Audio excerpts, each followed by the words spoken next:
Hello friend, welcome back to MiniCooper Garage. In this short video I would like to share with you one of the maintenance items which can be done really quickly and save you big trouble later. And there is actually a little story about this maintenance. The first time ever I got my hands on a MiniCooper, it was this generation.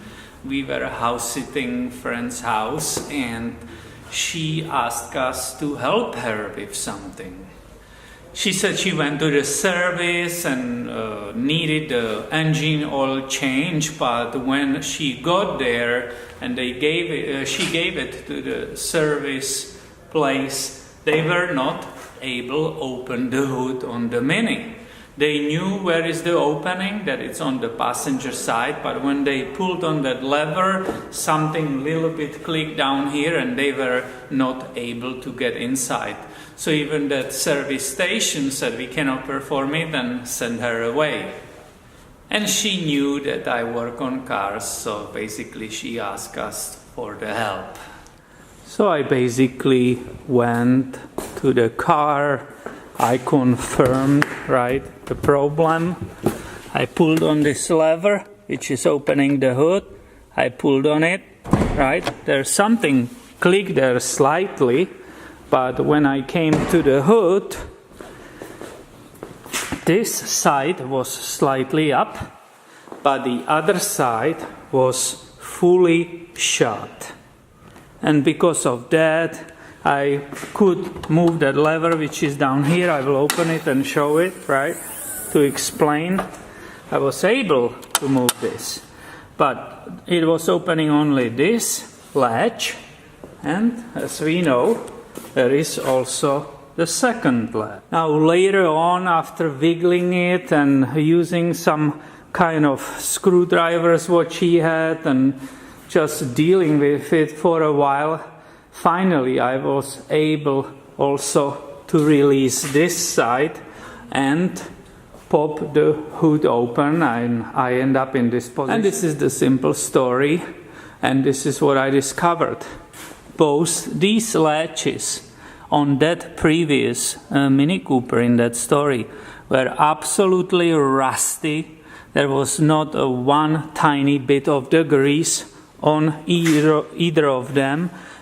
That rust caused extensive friction on these parts, and they were not able to release, despite the fact this cable wasn't broken and it was trying to pull on it, but it was just stuck. And all what was needed to introduce some kind of good lubricant, this might be one of them. It's a dry lube with the Teflon. That means it stays in the place, You can spray those parts, both sides obviously, And with these little shots,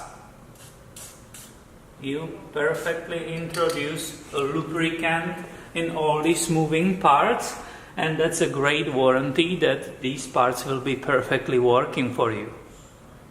And sure enough, even for her, for that MiniCooper in that story, after I lubricated extensively, obviously, I was able immediately shut the hood.